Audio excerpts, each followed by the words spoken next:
Hello students, आज शुरू करने वाले हम सॉल्यूशंस का एक बहुत इंपॉर्टेंट टॉपिक कॉलिगेटिव प्रॉपर्टीज़। एक स्पेशल टॉपिक है और मोस्ट ऑफ द चैप्टर इसी पर डिपेंड करता है। तो कॉलिगेटिव प्रॉपर्टीज़ होते क्या हैं? ये specifically the properties which depend on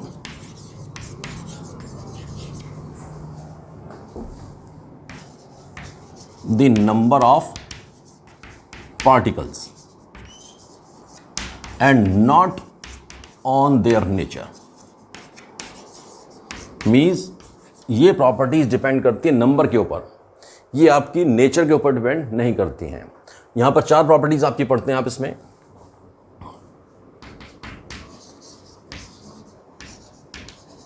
relative lowering of vapour pressure,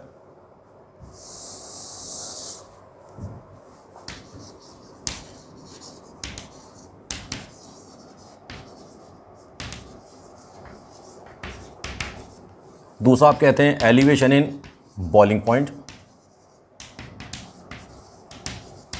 तीसरा कहते हैं आप डिप्रेशन इन फ्रीजिंग पॉइंट, और चौथा आप कहते हैं यहां पर ऑस्मोटिक प्रेशर। अब इसका मतलब क्या है वो थोड़ा समझें आप। सपोज हम एलिवेशन इन बॉइलिंग पॉइंट की बात करें। नॉर्मली क्या होता है कि अगर किसी भी सॉल्वेंट में आप नॉन वोलेटाइल सॉल्यूट डालें तो उसका वेपर प्रेशर कम हो जाता है और बॉइलिंग पॉइंट बढ़ जाता है। ये थोड़ा सा डिस्कशन हमने पिछली वीडियो में भी किया था जब हमने आपका ideal non ideal solution discussion किए थे। तो कभी भी आप नॉन वोलेटाइल सॉल्यूट डालेंगे तो उसका बॉइलिंग पॉइंट बढ़ेगा। अब सपोज हम कहें कि आपने वाटर के अंदर एक सॉल्यूट डाला, सपोज आप कहते हैं आपने यूरिया डाला। Urea formula is NH2CO NH2 और मॉलिक्यूलर वेट इसका है 60। आप कहें ग्लूकोज C6H12O6, आप मॉलिक्यूलर जोड़ेंगे तो देन इट विल बी 180। आप कहें सुक्रोज, हमने कहा C12H22O11, तो ये 343। अब तीन सॉल्यूट हैं, अगर आप वाटर में मिलाएं, आपने एक सॉल्यूशन बनाया बीकर में,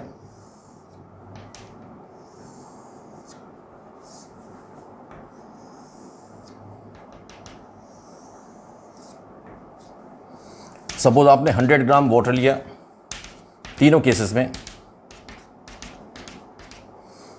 और तीनों में ही 1 मोल डाला आपने इसका। सपोज आपने इसमें डाला 60 ग्राम यूरिया,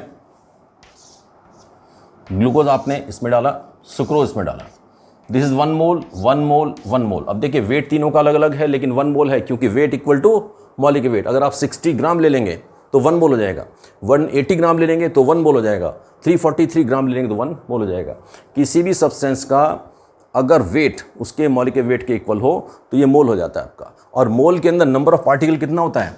6.022 इंटू 10⁻23। यानी अगर आपने 60 ग्राम यूरिया डाला तो इतने मॉलिक्यूल होंगे, 180 ग्राम ग्लूकोज डाला तो भी इतने ही मॉलिक्यूल होंगे, 343 ग्राम शुगर डाला तो भी इतने ही मॉलिक्यूल होंगे। तीनों केस में नंबर ऑफ पार्टिकल सेम है, मॉलिक्यूलर वेट डिफरेंट है। अब इन केस में अगर आप इसको बॉयल करके बॉइलिंग पॉइंट देखें, सपोज इस केस में यहाँ पर अगर बॉइलिंग पॉइंट 1 डिग्री सेंटीग्रेड बढ़ता है तो यहाँ भी 1 बढ़ेगा, यहाँ भी 1 बढ़ेगा। मीन्स तीनों में एलिवेशन बराबर होगा, elevation boiling point will be same अगर आपका नंबर ऑफ पार्टिकल सेम है। ये मतलब है इसका कि नंबर ऑफ पार्टिकल सेम होने से कॉलिगेटिव प्रॉपर्टीज़ सेम हो जाती हैं। कॉलिगेटिव प्रॉपर्टीज़ मीन्स जो डिपेंड करेंगी नंबर ऑफ पार्टिकल पर, ये नेचर पे डिपेंड नहीं करेंगी। अब सबसे पहले हम कर रहे हैं आपका relative lowering of vapour pressure, इसके बाद हम आएंगे एलिवेशन और फिर डिप्रेशन। इससे पहले हम पढ़ चुके हैं लोअरिंग ऑफ वेपर प्रेशर। आपने पढ़ा था कि अगर आपके पास एक लिक्विड है, ये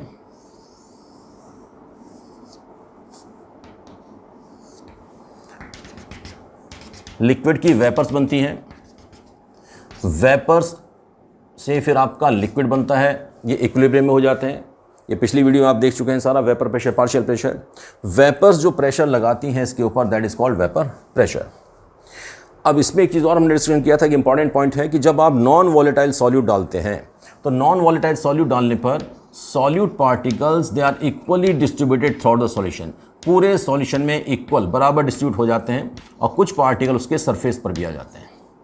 अब जब सरफेस पर पार्टिकल्स आ जाते हैं, जहाँ जहाँ ये पार्टिकल है वहाँ से इवेपरेशन नहीं होता है क्योंकि ये सॉल्यूट नॉन वॉलेटाइल है, तो टोटल सरफेस एरिया कम हो जाता है, इवेपरेशन आपका इसमें कम होगा, यहाँ से केवल जो ओपन एरिया वहाँ से होगा, यहाँ से नहीं होगा, तो इवेपरेशन कम होगा तो वेपर प्रेशर भी कम हो जाता है। इसी को बोलते हैं लोअरिंग ऑफ वेपर प्रेशर। तो सपोज हम कहें कि vapour pressure of pure solvent, इसको आपने कहा था P0A। अब non volatile solute is added, अब नॉन वॉलेटाइल सॉल्यूट ऐड करके आपने क्या बना दिया, सॉल्यूशन। तो vapour pressure of solvent in solution that will be PA। इसको आप पार्शियल प्रेशर भी कह सकते हैं। ये सॉल्वेंट का प्रेशर कब, जब आपका सॉल्यूशन बन चुका है, कम हो जाएगा। तो अब आप इसमें कहें कि कितना था, पहले प्रेशर P0A था, नॉन वॉलेटाइल सॉल्यूट मिलाने पर PA हो गया, तो इसी को डिफरेंस को आप कहेंगे lowering of vapour pressure will be P0A minus PA। ये लोअरिंग हो गया, पहले इतना था कम हो गया, PA डिफरेंस कितना हुआ, लोअरिंग इतना ही कम हुआ है। अब इसको रिलेटिव कहते हैं। रिलेटिव मीन्स किसके रिलेशन में, किसके रेस्पेक्ट में आप नाप रहे हैं, उसको कहते हैं हम कि relative lowering of vapour pressure will be, ये तो लोअरिंग है P0A माइनस PA, इसको हमने ओरिजिनल के रेस्पेक्ट में P0A के रेस्पेक्ट में कह दिया, तो that becomes your relative lowering. अब राउट्स लॉ क्या कहता है आपका, इसी के रिगार्डिंग आपका राउट्स लॉ का एक और स्टेटमेंट आता है, Raoult's law for relative lowering of vapour pressure. एक और टॉपिक आता है आपका Raoult's law for relative lowering of vapour pressure. वो आपका ये कहता है कि relative lowering of vapour pressure is equal to the mole fraction of solute. B हमने कहा था कि सॉल्यूट के लिए यूज करते हैं। This law is basically lowering of vapour pressure. अब आप NB अगर XB निकालना चाहें, ये मोल फ्रैक्शन है, तो मोल फ्रैक्शन ऑफ B क्या होता है आपका, NB upon NA plus NB। इसको आप फॉर्मूले में यूज करके डिफरेंट तरह के न्यूमेरिकल्स कर सकते हैं। अब इसका एक छोटा सा डेरिवेशन है, उसको भी कर लेते हैं।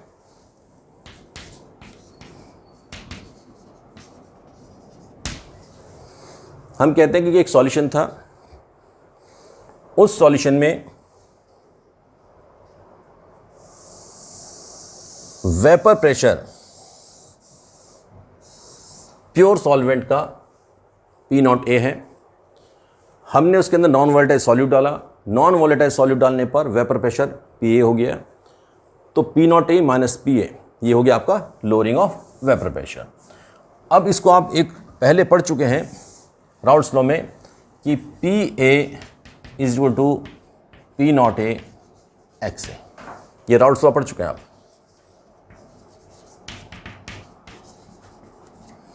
और दूसरा एक स्टेटमेंट आपने और पहले पढ़ा है कि XA plus XB is equal to 1, तो XA is equal to 1 minus XB, आप ऐसा कह सकते हैं। तो इस वैल्यू को आप XA को यहां रखें इक्वेशन 1 में, तो PA will be equal to P0A to 1 minus XB। अब मल्टीप्लाई कर दें आप, तो PA is equal to P0A minus P0A XB। आपने इसको ब्रैकेट ओपन कर दिया, देन P0A XB इधर ले लिया आप लेफ्ट साइड और PA को राइट साइड, तो P0A XB will B P0A minus PA। अब XB आप इधर ही छोड़ दें, ये मल्टीप्लाई है, P0A XB, XB will be equal to P naught A minus P A and this goes downwards to X B. और यही आपका राउल्स लॉ है जो हमको प्रूव करना था, P naught A minus P upon P A. P not आपने P naught ए shift किया इधर, एक्स बी यहीं छोड़ दिया है, तो पी नॉट ए यहाँ का डिवाइड करेगा, P naught A minus P upon P naught A is X B. ये आप क्या हो गया, सेम स्टेटमेंट है Raoult's law for relative lowering of vapour pressure. चलिए अब इसके ऊपर एक छोटा सा न्यूमेरिकल कर लेते हैं, then will start with elevation in boiling point. आप सस्ता न्यूमेरिकल लिख लें इसको।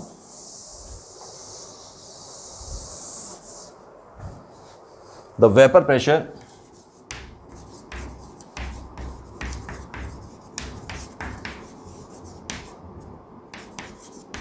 of pure benzene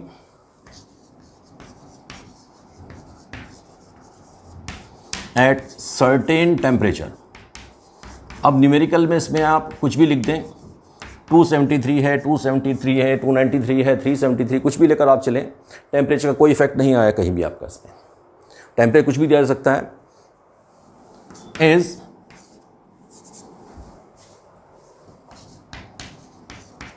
0.850 bar. Bar is unit of pressure. अब कहते हैं कि a non volatile solute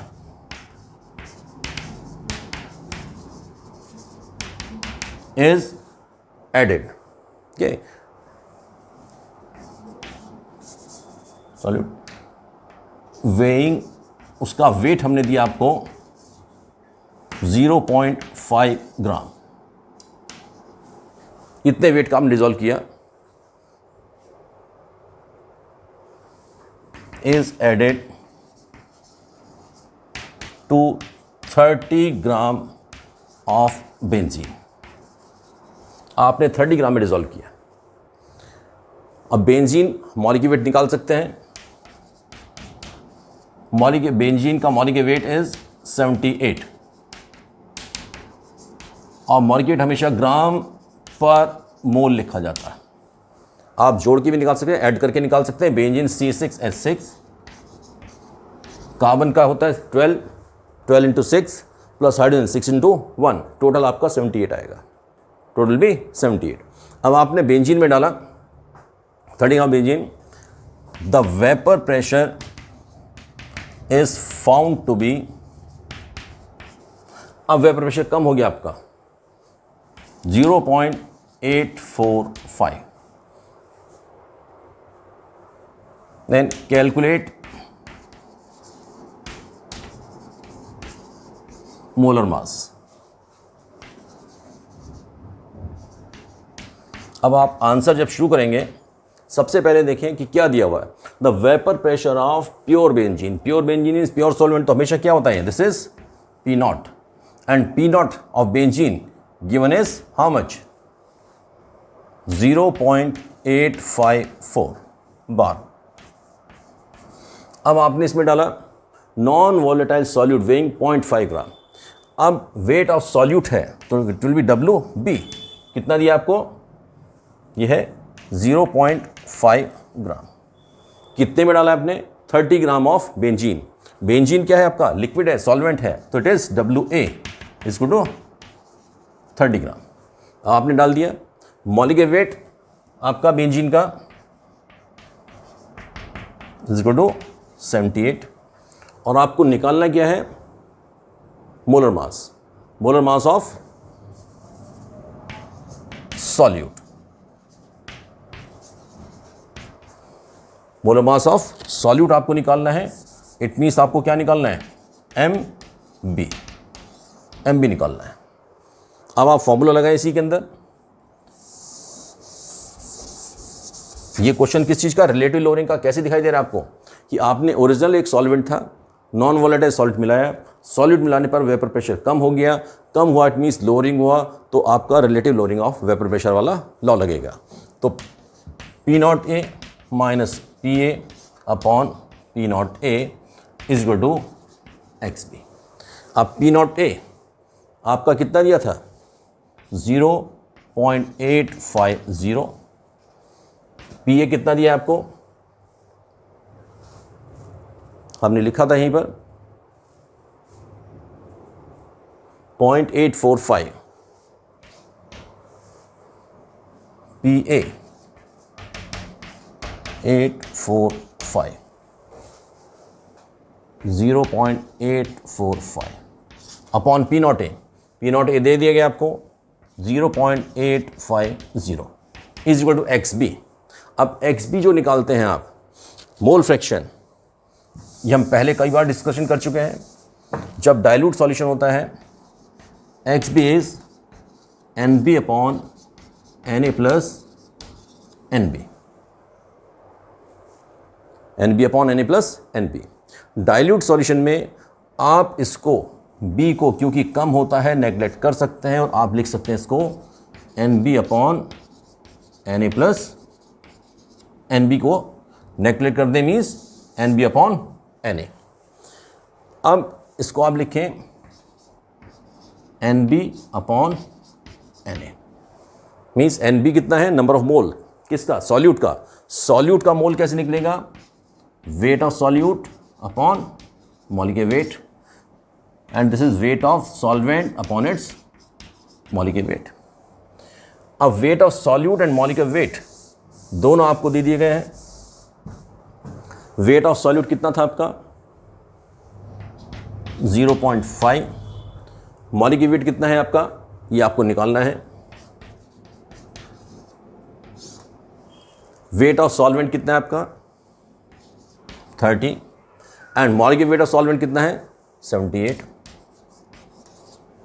it means ये क्या हो जाएगा आपका 0.5 अपॉन 30 इंटू 78 अपॉन MB। इसको आप करेंगे इन्वर्ट हो जाएगा। अब आंसर आपका आएगा 0.850 minus 0.845 will be 0.005 upon 0.850 is equal to this number 0.5 into 78 upon 30 into MB। अब क्वेश्चन इसको हम हटा देते हैं।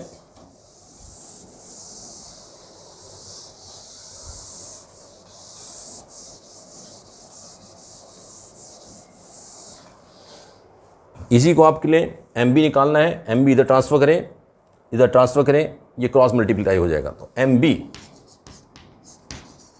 Will be equal to transfer होगा आपका 0.850 into 0.5 into 78 and divide by, ये नंबर नीचे जाएगा आपका 0.005 इंटू 30 इंटू MB। अब आप इसको कर सकते हैं, इसको करेंगे आप 100 हो गया। ये दोनों मल्टीप्लाई करेंगे आप 66.3 इंटू 100 डिवाइड बाई 30। MB आपका उधर जा चुका है and the answer will be 170 ग्राम पर मोल। इसी तरीके से आप डिफरेंट तरह के न्यूमेरिकल्स कर सकते हैं। अब नेक्स्ट टॉपिक पर चलते हैं। न्यूमेरिकल्स के लिए हम एक पूरा सेशन नेक्स्ट वीडियो रखेंगे जिसमें सॉल्यूशंस, क्योंकि एक न्यूमेरिकल बेस यूनिट है, काफ़ी सारे न्यूमेरिकल्स इसमें बनते हैं, तो एक कंप्लीट ये वीडियो हम चाहेंगे इसके ऊपर कंप्लीट न्यूमेरिकल्स का ही करना। आप तब तक थ्योरी रिवाइज करें और रिवाइज करने के बाद अब हम पहले शुरू कर रहे हैं next topic, elevation in boiling point.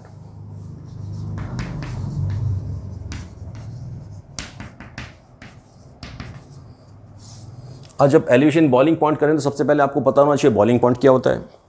Boiling point जब नॉर्मली हम बात करते हैं तो स्टूडेंट्स कहते हैं boiling point means the temperature at which a liquid boils. अब ये तो नॉर्मल बात हो गया, कॉमन स्टूडेंट्स की बात होगी। साइंस में जब आप बात करेंगे तो बॉइलिंग पॉइंट डिफाइन कैसे करेंगे। बॉइलिंग पॉइंट को आप डिफाइन करते हैं कैसे, क्लास 11 में पढ़ते हैं कि boiling point is the temperature at which vapor pressure of a liquid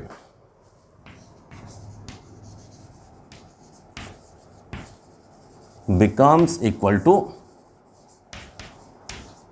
atmospheric pressure।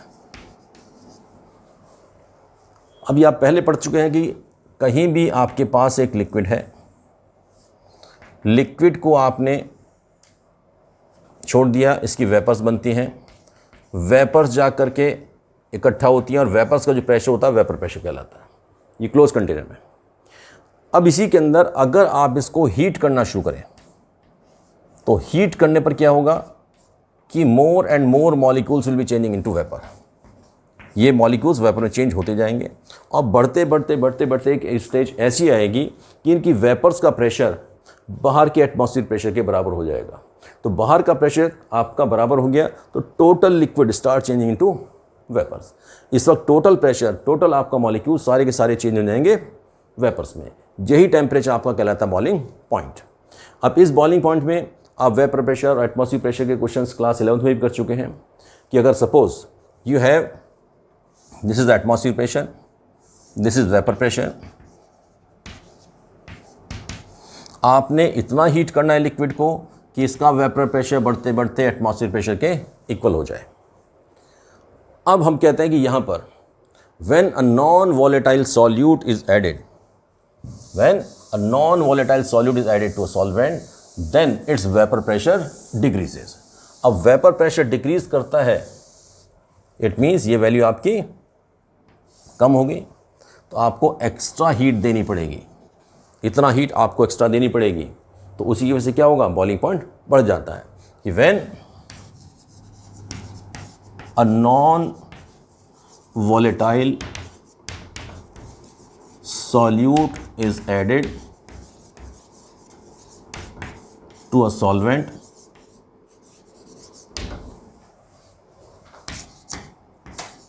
Then its vapour pressure decreases.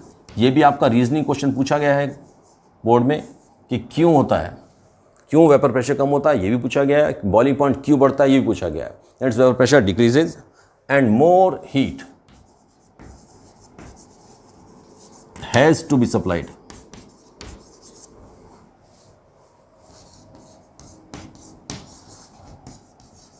To make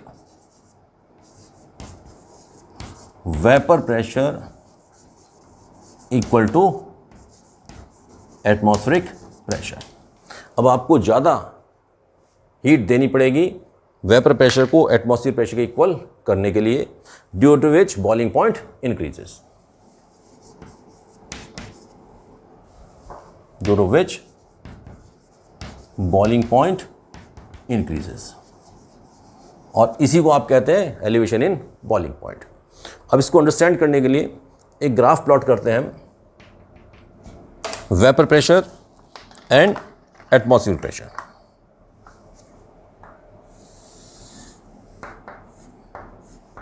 एक ग्राफ प्लॉट कर रहे हैं, इधर हमने लिया आपका प्रेशर और इधर आप ले रहे हैं टेम्परेचर। प्रेशर में suppose this is a certain value of atmospheric pressure. Normally आप कहते हैं कि 760 मिलीमीटर ऑफ मरकरी और 76 सेंटीमीटर और 1 एटमॉस्फेरिक प्रेशर। अब इसमें एटमॉस्फेरिक प्रेशर का एक डेफिनेट वैल्यू है। हमने एक लिक्विड लिया, उस लिक्विड को हीट करना शुरू किया, हीट करने पर वेपर प्रेशर उसका इंक्रीज करेगा। अब नॉर्मल टेम्परेचर रूम के अंदर सपोज आपका 25 है, 35 है, जो भी टेम्परेचर है वहीं से आप स्टार्ट करेंगे। सपोज टेम्परेचर आपका 25 था, आपने एक लिक्विड को हीट करना शुरू किया, मीन्स ये सॉल्वेंट है। हीट करने पर टेम्परेचर जब आप इंक्रीज करेंगे तो वेपर प्रेशर इंक्रीज करेगा और वेपर प्रेशर इंक्रीज करते करते when it becomes equal to atmospheric pressure, so this point, this temperature will be T1 will be boiling point of solvent. ये आपका सॉल्वेंट है। अब आपने इसके अंदर नॉन वॉलेटाइल सॉलिड मिलाया, नॉन वॉलेटाइल सॉलिड मिलाते ही वेपर प्रेशर कम हो जाएगा, इट मीन्स ग्राफ इसके नीचे आ जाएगा। अब वेपर प्रेशर डिक्रीज हो गया, अब ये ग्राफ बढ़ेगा और जब आपका इक्वल होगा एटमॉस्फेरिक प्रेशर के then this particular temperature will be T2 and will be for solution. यानी सॉल्यूशन का बॉइलिंग पॉइंट सॉल्वेंट के बॉइलिंग पॉइंट से ज़्यादा होगा. तो हम इसमें कहते हैं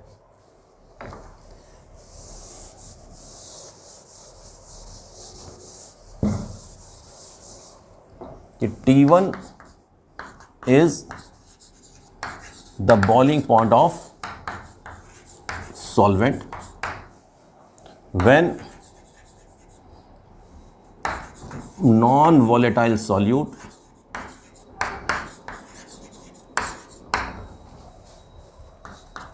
is added to the solvent,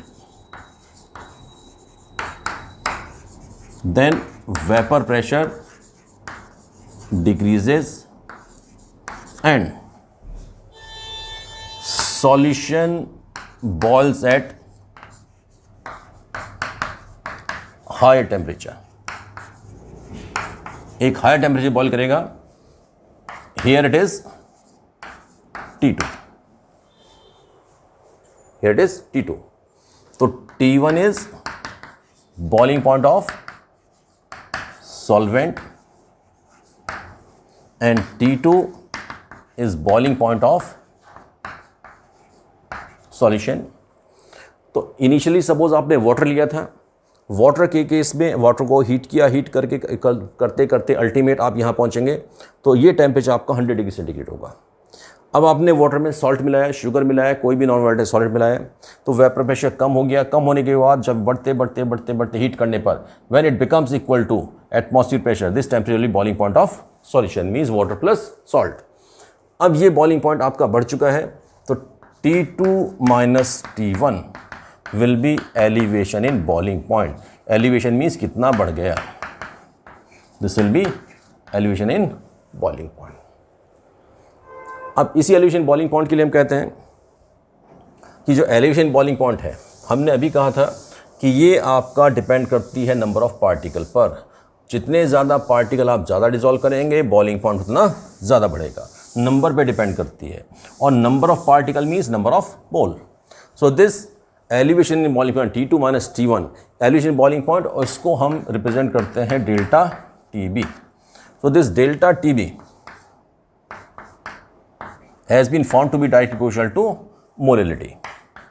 M is molality. इसके लिए बेसिकली डेरिवेशन होता है जो हायर क्लास में है. आपके यहाँ CBSE में 12 तक नहीं कराया जाता है. यहाँ आप डायरेक्ट इसी को करते हैं कि delta TB is directly proportional to molality. Equal करेंगे तो delta TB will be equal to KB into M. KB is a proportionally constant और इसको हम यहाँ कहते हैं मोलल एलिवेशन कांस्टेंट. अब आप इसकी वैल्यू निकालना चाहें सपोज तो वैल्यू कैसे निकलेगा. आप इफ M इज 1 आप इसको 1 मान लें तो KB will be equal to delta TB, then KB will be equal to delta TB. यानी कि अगर मोलैलिटी 1 हो जाए तो मोलर एलिवेशन कांस्टेंट किसके इक्वल होता है. Elevation in boiling point. तो आप इसको डिफाइन कर सकते हैं कि molar elevation constant is equal to elevation in boiling point when molality of solution is 1. अगर मोलैलिटी 1 हो तब आपका इक्वल हो जाएगा. तो हम कहते हैं molar elevation constant is equal to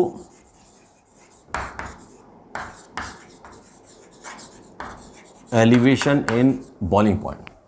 ये इक्वल होगा किसके. Elevation in boiling point when molality of solution is unity और 1. यानी मोलैलिटी 1 है. अब मोलैलिटी 1 होने का मतलब क्या है. मोलैलिटी का मतलब है कि when 1 gram mole of solute has been dissolved in 1 kg of solvent. जब मोल भी 1 है वेट ऑफ सॉल्वेंट भी 1 है तो मोलरिटी भी 1 हो जाएगा। मोलरिटी आप कैसे लिखते हैं?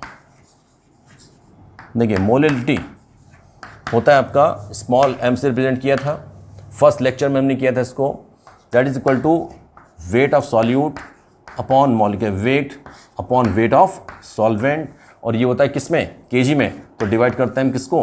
1000 से।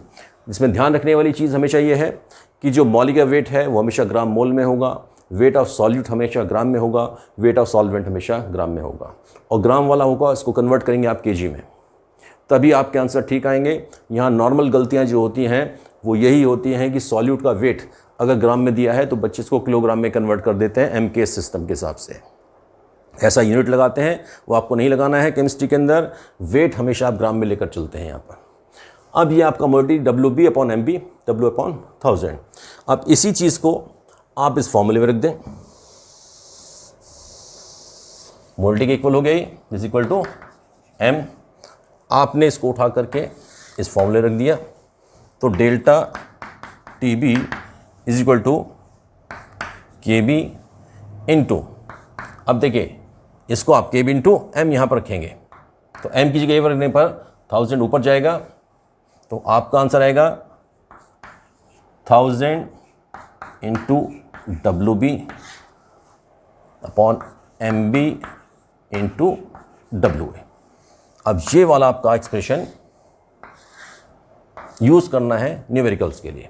न्यूमेरिकल्स आप इसी के बेस पर करेंगे। अब इसमें क्या क्या न्यूमेरिकल्स आते हैं, किस किस तरह के आते हैं, वो मैं आपको बताता हूँ, साथ साथ आपको कैसे यूज़ करना वो भी बताता हूँ। अब डायरेक्ट फॉर्मूला आप इसको यूज़ कर सकते हैं, लेकिन पहले मोलरिटी निकालना पड़ेगा तब आप रखेंगे, और मोलरिटी आप निकालना ना चाहें तो डायरेक्ट इसको कर सकते हैं। नॉर्मली इन क्वेश्चंस में पूछा जाता है कि कितना सॉल्यूट डिजोल्व करें जिससे बॉइलिंग पॉइंट आपका x डिग्री बढ़ जाए, या आपको मॉलिक्यूलर वेट निकालना होता है, कुछ क्वेश्चंस में केवी भी निकालना होता है, लेकिन बेसिक पर्पस इन क्वेश्चंस का, इस कंसेप्ट को पढ़ने का होता है मॉलिक्यूलर वेट निकालना। ये आप ध्यान रखें, जितने भी कंसेप्ट हम पढ़ रहे हैं इन सब का basic purpose he calculation of molecular weight है। अब इसमें मॉलिक्यूलर वेट निकालने के लिए एक क्वेश्चन ये बनता है, दूसरी चीज़ अक्सर इसमें पूछा जाता है कि बॉइलिंग पॉइंट ऑफ सॉल्यूशन कितना होगा। आपने suppose boiling point of solution निकालना है, सपोज वाटर के अंदर आपने कोई सॉलिड डिज़ोल्व किया, तो वाटर के अंदर सॉलिड डिज़ोल्व करने पर बॉइलिंग पॉइंट बढ़ेगा, कितना बढ़ा? वो बढ़ता है डेल्टा TB से निकालेंगे, तो total boiling point of solution का होगा that will be boiling point of solvent plus delta TB। इसमें अक्सर ध्यान रखने वाली बात यह है कि क्वेश्चन जब आपको देगा तो उसमें बॉइलिंग पॉइंट ऑफ सॉल्वेंट नहीं दिया होता नॉर्मली, और अक्सर आप क्या करते हैं कि क्वेश्चंस में जो सॉल्यूशन होगा वाटर के अंदर ही बनाया गया होगा, तो ये अंडरस्टूड है कि वाटर मीन्स बॉइलिंग पॉइंट 100 होगा, तो 100 आपका बॉइलिंग पॉइंट था, उसमें सॉल्यूट मिलाने पर पड़ गया, कितना बढ़ा? डेल्टा TB, तो delta TB plus boiling point of solvent मिला करके टोटल आ जाएगा बॉइलिंग पॉइंट ऑफ सॉल्यूशन। चलिए अब इस पर एक दो न्यूमेरिकल कर लेते हैं, आप देखें इसको। अब चलिए एक न्यूमेरिकल देखते हैं कि calculate the boiling point of an aqueous solution. आपको क्या निकालना है? Boiling point of solution. अब इसको पढ़ने वाली ध्यान वाली चीज ये है कि एक्वस सॉल्यूशन मींस आपने इसको वाटर में डिसॉल्व किया है। बॉइलिंग पॉइंट ऑफ सॉल्यूशन निकालते हैं कैसे? आप boiling point of solvent plus delta T, यहां फॉर्मूला पढ़ चुके हैं। अब बॉइलिंग पॉइंट ऑफ सॉल्वेंट क्या होगा? क्योंकि वाटर है तो 100 होगा, यानी डिग्री सेंटीग्रेड तो 100 होगा, और अगर केल्विन में करेंगे तो कितना? 373। डेल्टा TB हमें नहीं दिया गया, तो डेल्टा TB हम कैसे करेंगे? डेल्टा TB आप निकालिए, डेल्टा कैसे निकालते हैं?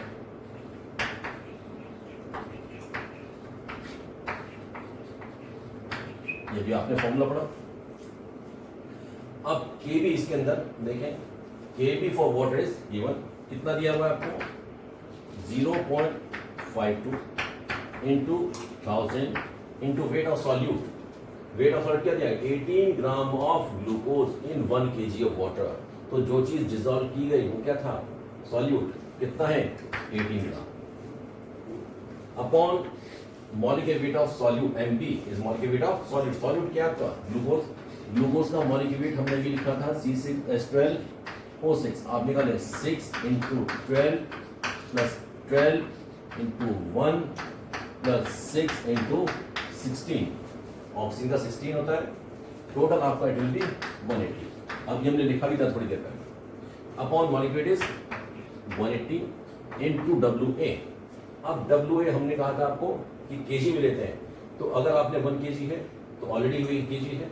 अब इसको ग्राम में, क्योंकि ये 1000 अब लगा चुके हैं, आप इसको 1000 ग्राम। अगर आप इसको फॉर्मूले में, इस वाले फॉर्मूले को यूज कर रहे हैं, तो सारे वेट आपके ग्राम्स में रखने हैं। 1000 लगा हुआ है इसलिए क्योंकि आपने यहाँ कन्वर्ट किया है नीचे वाले, तो आपका इसको कैलकुलेट करेंगे, हो गया 18 से it will be how much 10 times, और 10 से स्कोर आप करेंगे तो इट विल बी 0.052। अब ये आ गया डेल्टा टीपी। अब आप निकालना चाहे बॉइलिंग पॉइंट ऑफ सॉल्यूशन, तो बॉइलिंग पॉइंट ऑफ वाटर कितना है 100 प्लस 0.052 मीन्स 100.05। और अगर आप इसको केल्विन में करें तो यहाँ पर हुआ डिग्री सेंटीग्रेड। ये ध्यान रखें यूनिट लिखना जरूरी है, अगर आप यूनिट नहीं लिखते हैं तो हाफ मार्क्स आपका कटता है। आंसर में सीबीएसई जब भी आप आंसर करेंगे, answer with correct unit, then you get half marks. हर स्टेप के मार्क्स होते हैं, आप वैल्यूज लिख के फॉर्मूला लिख के हाफ मार्क्स, वैल्यू सब्स्टिट्यूट करते हैं half marks, calculation half marks, और answer with correct unit is half marks. अगर 2 मार्क्स का न्यूमेरिकल है तो हमने 4 स्टेप आपको बताए किस तरह से डिवीजन होगा, ये डिवीजन आपको पता होना चाहिए। अगर आप इसको केल्विन में करते हैं तो boiling point of water is 373.15, exact 373.15 होता है, बट नॉर्मली कैलकुलेशन में हम सीधा 373 ले लेते हैं। तो 373 plus 0.052 will equal to 373.052, and यहाँ पर केल्विन लिखना जरूरी है। अगर केल्विन नहीं लिखते हैं देन अगेन मार्क्स डिडक्ट होता है। Either this answer is acceptable, answer दोनों ठीक है, यूनिट के अकॉर्डिंग वैल्यू चेंज होगा। तो अगर यूनिट नहीं लिखेंगे तो आपका इसमें मार्क्स कटता है। अब आप एक और न्यूमेरिकल देखते हैं कि the boiling point of pure benzene is 353.23। अब ये प्योर बेंजीन का है, it means it is T1। T1 means क्या है boiling point of solvent, boiling point of solvent T1 is 353.23 Kelvin at 1.013 bar pressure. ये जो 1.013 बार प्रेशर है ये 1 एटमॉस्फेरिक प्रेशर ही है। इसी को अगर आप सेंटीमीटर में कहेंगे तो 76 सेंटीमीटर ऑफ मरकरी, अगर आप मिलीमीटर में कहेंगे तो 760 मिलीमीटर मरकरी, एक ही बात है। ये स्टैंडर्ड 1 एटमॉस्फेरिक प्रेशर है। इसी कंडीशन में आपके बॉइलिंग पॉइंट निकाले जाते हैं, ठीक है। अब आपका बॉइलिंग पॉइंट सॉल्वेंट दे दिया गया, when 1.8 gram of non volatile solute, ये 1.8 ग्राम किसका है non volatile solute, means this is weight of solute, means WB कितना दिया गया है, it is 1.8 is dissolved in 90 gram of benzene. तो weight of solvent, and weight of solvent means WA is 90 gram. ये आपको दिया गया is raised to 354.11, यानी अब ये बॉइलिंग पॉइंट किसका है solution, boiling point of solution that is T2। जो ग्राफ में हमने T2 कहा था, कितना हो गया ये 354.11 केल्विन। और साथ में दिया गया calculate the molar mass of solute. आपको क्या निकालना है मोलर मास ऑफ सॉल्यूट, ये आपको निकालना है। If Kb for benzene is 2.5, Kb का वैल्यू दिया गया है आपको 2.53 केल्विन किलोग्राम पर मोल, ये भी ध्यान रखें आप। अब देखिए इस डेटा में हमने दिया था ये बॉइलिंग पॉइंट ऑफ सॉल्यूशन है, बॉइलिंग पॉइंट ऑफ आपका सॉल्वेंट है। तो बॉइलिंग पॉइंट ऑफ सॉल्यूशन ज्यादा है सॉल्वेंट से, दोनों का डिफरेंस क्या होगा डेल्टा टीबी। तो डेल्टा टीबी आप निकालेंगे, इट विल बी 354.11, यह है boiling point of solution, minus 353.23, ये दोनों ही केल्विन में है।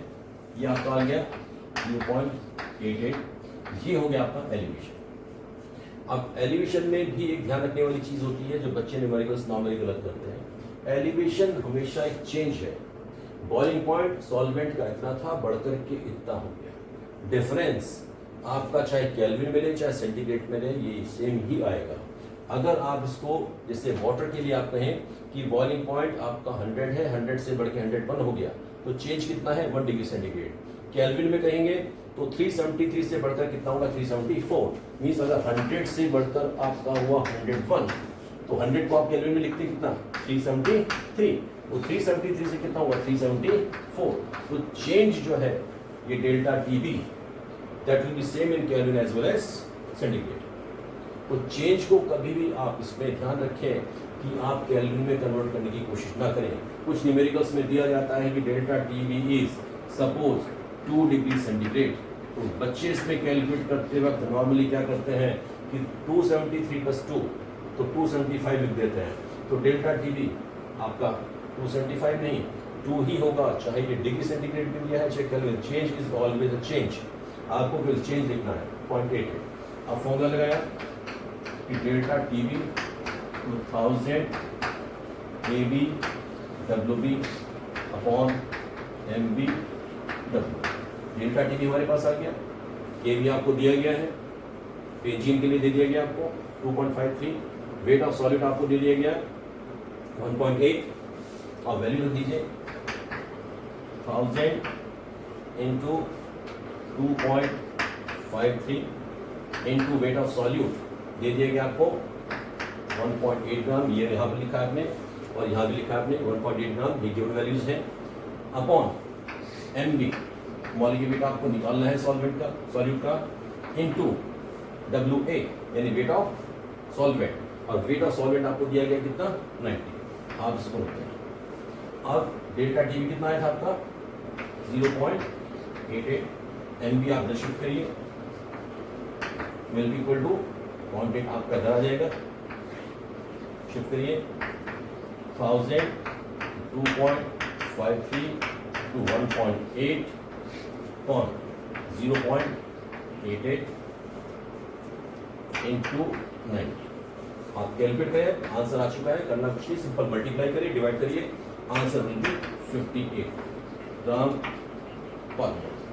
तो यहाँ पर आपका न्यूमेरिकल खत्म होता है। इसी तरीके से और न्यूमेरिकल्स हम लोग ट्राई करेंगे, और डिफरेंट तरह के न्यूमेरिकल्स में बहुत वेराइटी है न्यूमेरिकल्स की।